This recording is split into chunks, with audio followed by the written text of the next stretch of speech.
está? ¿Cómo está? Qué gusto saludarle a su programa Visión Académica. Este es un programa del Sindicato de Trabajadores Académicos de la Universidad de Guadalajara. Y bueno, ante la llegada de Donald Trump a la presidencia de Estados Unidos, se ha hablado mucho de la construcción de un muro, de la salida de Estados Unidos del Telecán. Esto ha generado un sentimiento nacionalista entre los mexicanos y mucho se ha hablado de la posibilidad de comprarlo hecho en México.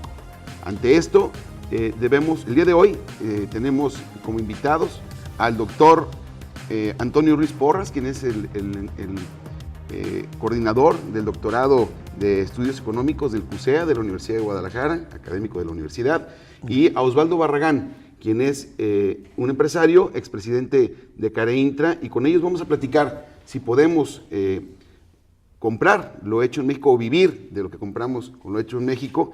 Y bueno, ante eso yo les preguntaría, en este contexto, ¿se cumplirán las amenazas de Donald Trump? Doctor. Bueno, yo creo que no necesariamente. Es cierto, él ha propuesto varias cosas, ¿no? La limitación del Tratado de Libre Comercio, su renegociación. Por otra parte, también nos ha hablado sobre la posibilidad de poner impuestos, ya sea a las remesas, a los productos, las importaciones estadounidenses referidas a México. Pero en realidad muchas de estas normas debemos pensar algo. Básicamente, suponiendo que se renegociara el TLC, no va a ser un proceso inmediato. El TLC en su momento se negoció y fue un proceso que duró años, desde 1991 hasta 1994. Nosotros podríamos esperar que si se renegocia el TLC, realmente no podríamos esperar que fuera un cambio que se notara de un año para otro. Yo creo que suponiendo que esto ocurriera, tardaría un par de años en concretarse y que se vean sus efectos directamente sobre la economía mexicana. Sí, algunas medidas que ha planteado Donald Trump, entre ellos grabar las remesas, que vamos a pagar el muro, va a tratar de generar algunos impuestos, puede ser directo con las visas. Sin embargo, ese muro ya existe, ¿no? Hay un muro, hay una frontera en muchísimos kilómetros, pero ahora más bien lo que quiere hacer es un muro comercial para privilegiar su mercado. Esa es una medida dramática, una medida extraordinaria. Pues yo pienso que sí, porque históricamente los Estados Unidos siempre había sido un promotor de libre comercio. Tradicionalmente fue de los países fundadores de la OMC, anteriormente del GATT. Entonces, pues la verdad es que esto sí es un cambio del paradigma que se ve con respecto a lo que ocurría anteriormente. Ahora, también aquí debemos considerar algo, ¿no? Suponiendo que se pusieran este tipo de medidas restrictivas hacia el libre comercio, pues lo que nos vamos a encontrar es con una situación donde él va a chocar directamente con una de las instituciones más importantes en el ámbito internacional, que es la Organización Mundial de Libre Comercio. Entonces, pues a final de cuentas, pues lo que yo creo es que estos efectos van a ser un tanto limitados, porque él no se aventaría el round literalmente de enfrentarse contra toda la OMC, que es un grupo supranacional que trasciende evidentemente al Tratado de Libre Comercio. ¿No crees que sea tan fácil entonces, doctor, que se pueden llevar a cabo estas medidas? Digo, grabar las remesas, por ejemplo, tendría que grabar pues todas las salidas de dinero de Estados Unidos y eso prácticamente es una locura. O podrías encontrar algunas otras alternativas, ¿no? Trasladar el recurso de las remesas a un banco en España, que aquí hay bancos españoles, o un banco suizo, o un banco de Gran Bretaña, y luego hacer la transferencia por acá, y eso a lo mejor te podría quitar esto que se graba. Pero dentro de las medidas que ha venido planteando Donald Trump, creo que sí debemos de prepararnos. Osvaldo, tú has participado como presidente de CAREINTRA, fuiste vicepresidente de CCJ, has estado participando en organizaciones de tipo empresarial, en las cúpulas empresariales en Jalisco, y bueno, este tema lo habíamos platicado desde hace mucho tiempo, de la necesidad de buscar un distintivo hecho en México y fortalecer la economía local. Tú y yo participamos en algún momento con una iniciativa en la que propusimos que el 51% de lo que se gasta el gobierno fuera para empresas mexicanas. ¿Se puede hacer esto a nivel nacional? Mira, hay que entender esta algarabía que ha habido en las redes sociales por el tema de reconocer los productos hechos en México, pero hay que partir de un supuesto y aclarar algún tema. Por un lado está el distintivo, el sello propiamente que regula la Secretaría de Economía y que tiene ya al menos un poco más de 25 años. Ya existe, y el sello distintivo únicamente es una manera de identificar los productos que están hechos en México con materias primas mexicanas. Ese es un tema. Pero por otro lado, hay que entender que no se puede ser tan nacionalista con tratar de comprar todo fabricado por insumos o materias primas mexicanas, porque prácticamente sería imposible.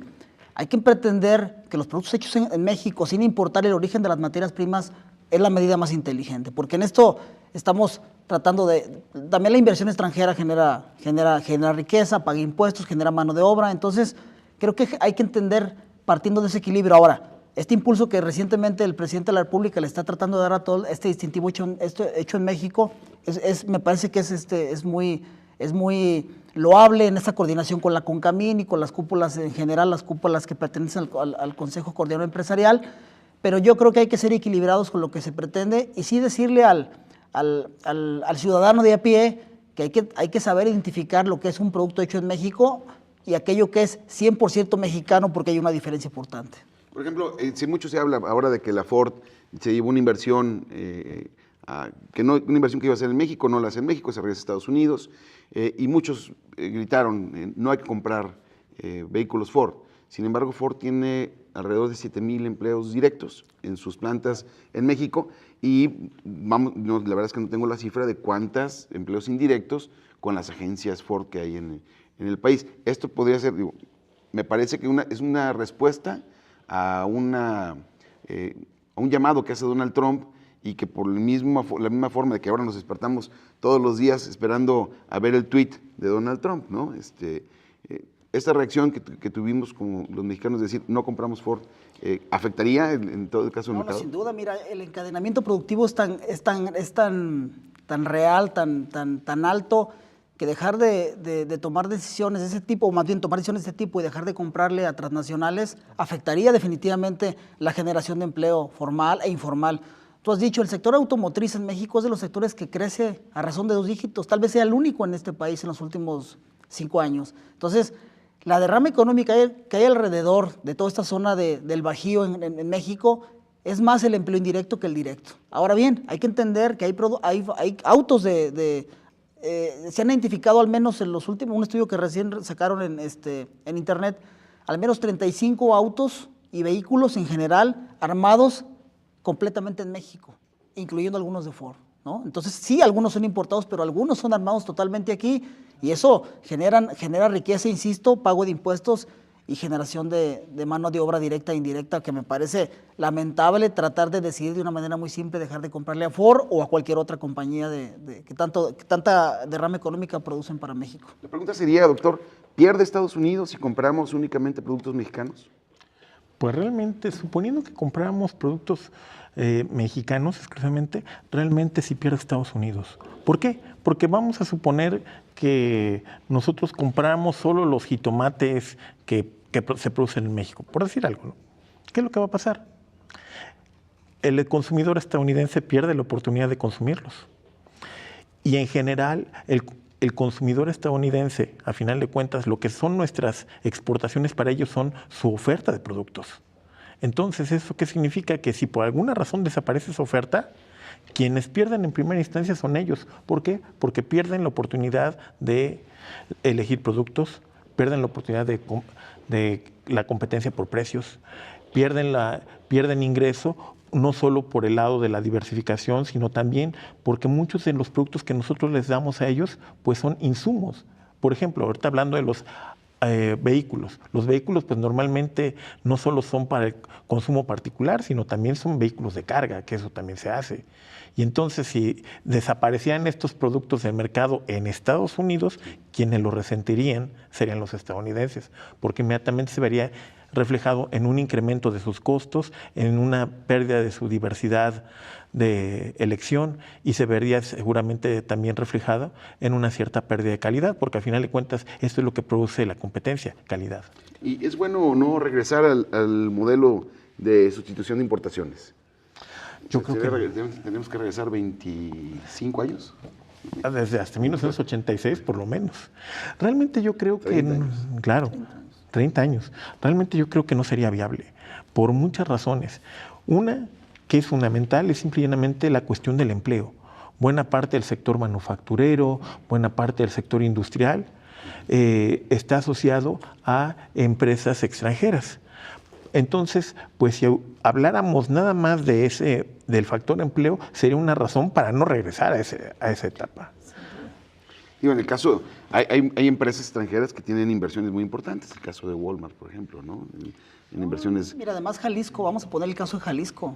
Tanto se habla del corredor electrónico. Lo que voy, perdón, Walmart es una inversión extranjera que da empleos mexicanos, pero que hay productos mexicanos que se venden en Walmart. Claro. Sí, mira, yo creo que tal vez el gobierno federal debería tratar de implementar políticas públicas para esas transnacionales, tratar de que eleven su contenido nacional, por decirlo de alguna manera. Te voy a poner un ejemplo muy claro, el sector electrónico en Jalisco, ¿sí? Es un sector que produce mucha riqueza, produce muchos empleos, pero es un hecho que todavía actualmente se importan muchas materias primas para la fabricación de esos mismos productos. Hay un equilibrio entre las importaciones de insumos y las exportaciones de producto terminado. Tendríamos que tratar de paulatinamente hacer que las empresas, las pymes en Jalisco, provean a ese sector electrónico, y esa podría ser una manera, pero no caer en ese programa de sustitución de importaciones que me parece a mí totalmente retrógrada y que ya se demostró que en su momento, en los 80s, no funcionó además. Bueno, pero así vivimos mucho tiempo, ¿no? Restringido los productos extranjeros, era la fayuca, ¿no? En muchas cuestiones. Pero sí podemos hacer esfuerzos por ver a lo mejor el código de barras, ¿no? Y de los productos que son hechos en México. Digo, lo dijiste muy bien, y también el doctor lo platicábamos anteriormente, de los productos hechos en México a los productos mexicanos. Pero sí podríamos hacer una campaña para fortalecer nuestro mercado interno, buscar que se mejore la calidad, que sea más competitivo, que podamos entrarle. Yo veo un rezago muy fuerte en la industria textil, ¿no? O sea, todo lo que tiene que ver con la ropa, lo que tiene que ver con calzado, ahí sí hay no únicamente de productos de Estados Unidos, sino también muchos chinos. Son cosas que tenemos que buscar fortalecer, teniendo una industria tan importante como la que tenemos en León, Guanajuato, del calzado, y aquí mismo en Jalisco. ¿Cómo poder hacerle para invitar a la gente a que pueda elegir ese tipo de productos?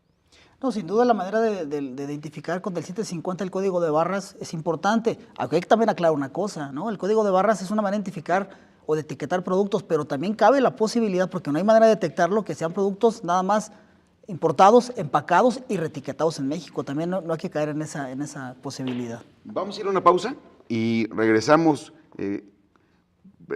para platicar sobre la posible salida de Estados Unidos del TLC y qué repercusiones puede tener con la OMC, para si podemos profundizar con eso. Claro. En un momento regresamos.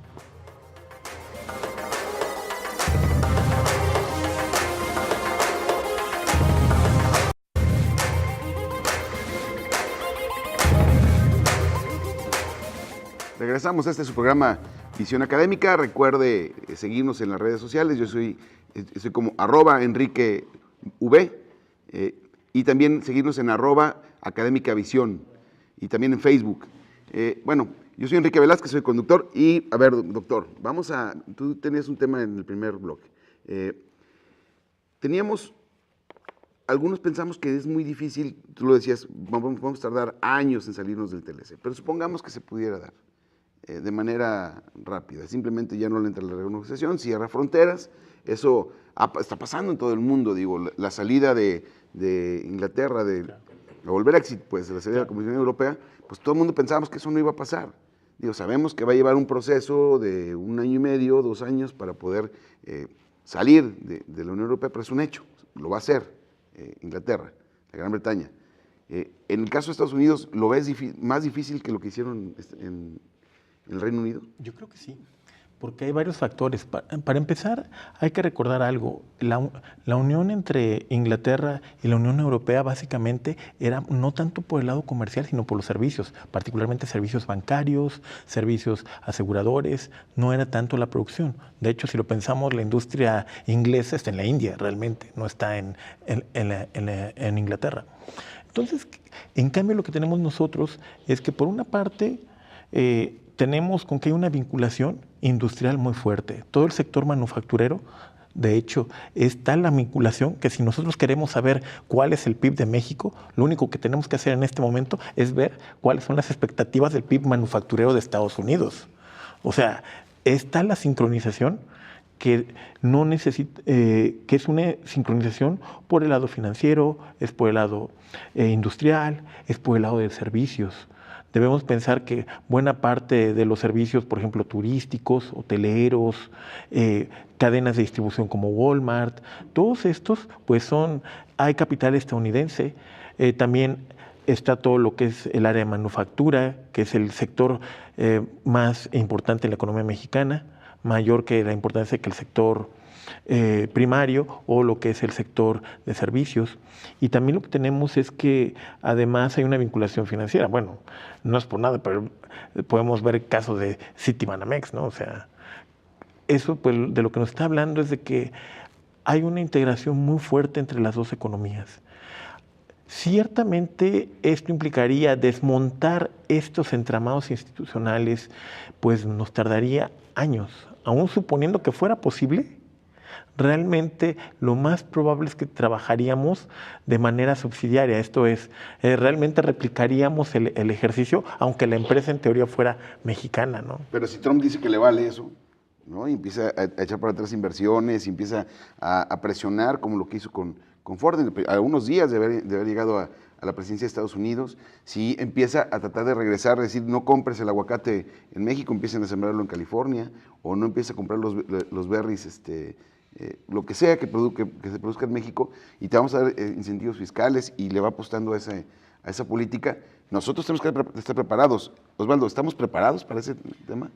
Mira, yo creo que no. Es una realidad que no, porque nadie pensaba de entrada que el presidente hoy de Estados Unidos fuera Trump. Eso yo creo que nos sorprendió a todos. Nos sorprendió a todos, me incluyo.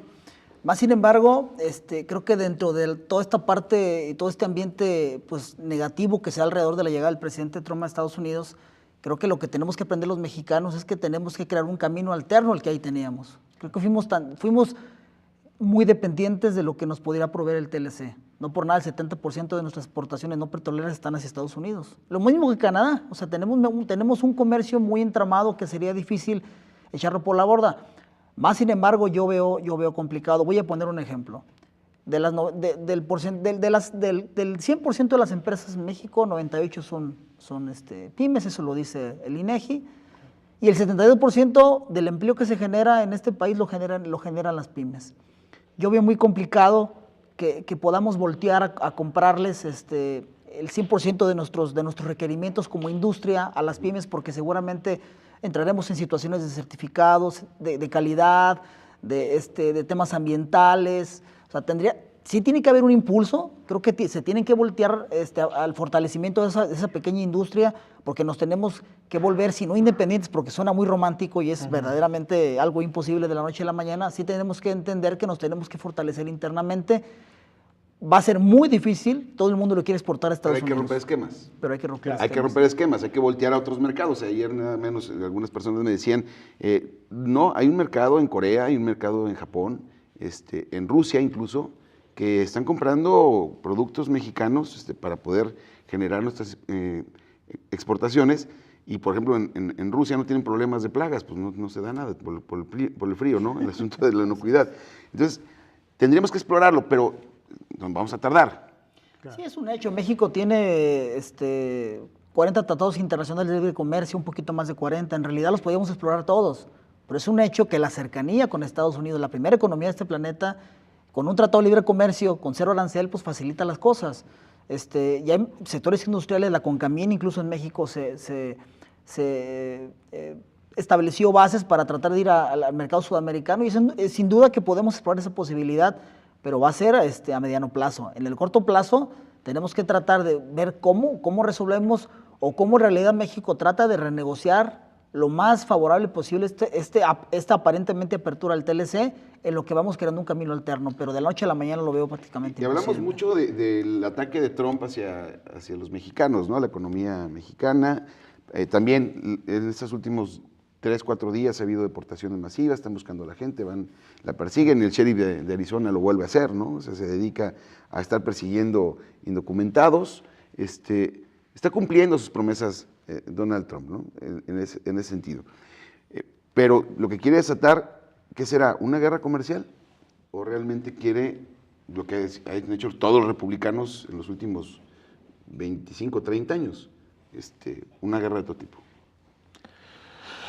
Bueno, yo creo que hay algo muy curioso. Quizá el principal enemigo de Donald Trump es el propio Partido Republicano. Porque hay que recordar que el Partido Republicano en su momento fue el que impulsó el TLC. Curiosamente no fue Clinton, se consuma con Clinton, pero en realidad es una iniciativa del Partido Republicano. También hay que recordar que históricamente la mayor parte de aquellos que han propugnado con mayor efervescencia a favor del libre comercio han sido el Partido Republicano. Y acuérdate, doctor, que cuando cae el muro de Berlín no cayó, lo tumbaron. Ajá. Cuando tumbaron el muro de Berlín, lo que dice Bush padre es, mira, con que exista comercio, con eso, porque él era fiel seguidor de la mano invisible de Adam Smith, ¿no? Que el mercado se regula solo y que el mercado todo lo puede. Y ahora le da para atrás en el planteamiento precisamente Donald Trump. Sí, exacto, pero lo da Donald Trump. Eso no significa que es una visión compartida por su gente. Eso es una. Y otra cosa que también aquí es importante, evidentemente sí se necesita, por el lado mexicano, pues diversificar un poco su sector externo. Y también lo que podemos pensar, hablando particularmente de Donald Trump, ¿por qué él siempre ha hablado de los beneficios injustos que se supone que tiene México con respecto a Estados Unidos? Si revisamos las cuentas nacionales de México, nuestro balance comercial es negativa. O sea, esto significa que en teoría nosotros perdemos. Entonces la pregunta es, si ellos pierden, nosotros perdemos, entonces ¿dónde están los ganadores, no? Compramos más de lo que a Estados Unidos que lo que le vendemos. Así es, además muchas de esas exportaciones que están en nuestra balanza comercial son de empresas que llegaron americanas a establecerse en México, ¿no? Realmente no son productos 100% mexicanos, incluso ¿no? Un poco empacadoras, ¿no? Incluso empacadoras. Entonces, realmente sí, a mí me parece que el tema de Trump es una retórica muy personal. Yo creo que más en los días más recientes hemos visto que empieza a tener pequeños signos de crisis su propio gabinete y que incluso por ahí, bueno, se decía que el propio Pentágono dudaba de la salud mental del presidente Trump. Parecen visiones muy personalistas, ¿no? Yo creo que más que una visión comercial estratégica, porque cualquiera que está en una frontera como la que tiene Estados Unidos tiene que entender que tiene que tener una relación comercial cordial, sí, tiene que ver por temas de seguridad y cosas que le deben de afectar, es normal, cualquiera lo haría, pero me parece que está buscando, no sé si hay letras pequeñas que no estemos leyendo en el discurso y esté buscando otro tipo de enfrentamiento. ¿No será en este, y aquí es una idea que lanzo para que ustedes le puedan contestar, ¿no será que, como lo dice en su libro, al ver en una negociación, a ver la debilidad de su oponente, trata de aplastarlo para luego negociar en mejores condiciones? Porque digo, va a ser muy difícil que también se cierre a importaciones el país que ha apadrinado el consumo, ¿no? Todo se consume en Estados Unidos, ¿no? En ese sentido, no será una estrategia de llevar a la orilla, al extremo, la situación, para luego en mejorar las condiciones que pueda tener, a pesar de que han tenido mejores condiciones, como lo dices, doctor, que han tenido las mejores condiciones en el TLC, una estrategia de este tipo. Él lo dice en su libro, lo hacía en sus reality show, eso lo ha venido pregonando, ¿no? Intimida y si te levantas, negociamos y si no te aplasto, algo así decía.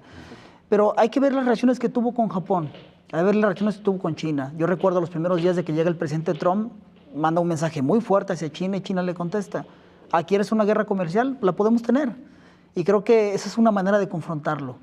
A mí me pareció ahora en la visita que el presidente de Canadá el primer ministro de Canadá tuvo hacia Estados Unidos, cuando lo saluda en la Casa Oval, en el Salón Oval, perdón,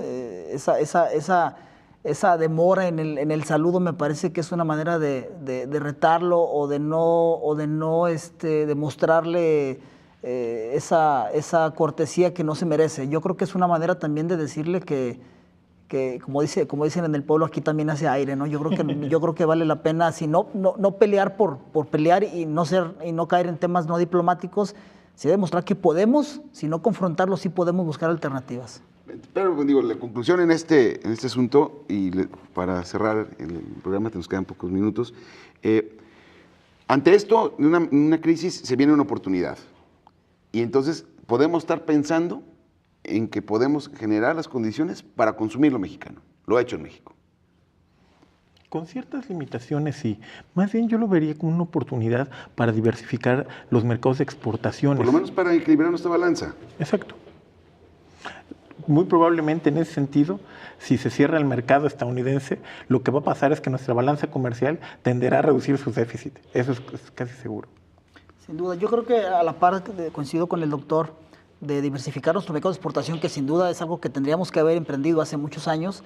Creo que sí vale la pena intentar, insisto, tratar de sí apoyar a las pymes, sí tratar de consumir lo hecho por ellas, sí entender la diferencia entre lo 100% mexicano y lo hecho en México para que quede bastante claro, porque también la inversión extranjera es bienvenida en este país, claro. Es una manera de crecer y una manera de generar riqueza, pero creo que es una buena oportunidad para tratar de fortalecer esas pequeñas y medianas empresas que tanto generan empleo en este país. Pues la mejor opinión la tiene la gente. Yo creo que debemos de buscar los que, de alguna manera, los mexicanos que consumimos en exceso productos extranjeros, es una buena oportunidad para empezar a conocer lo hecho en México, para darle máxima publicidad, que se pueda competir en calidad, que busquemos incluso no nada más fortalecer nuestro mercado, sino también exportarlo.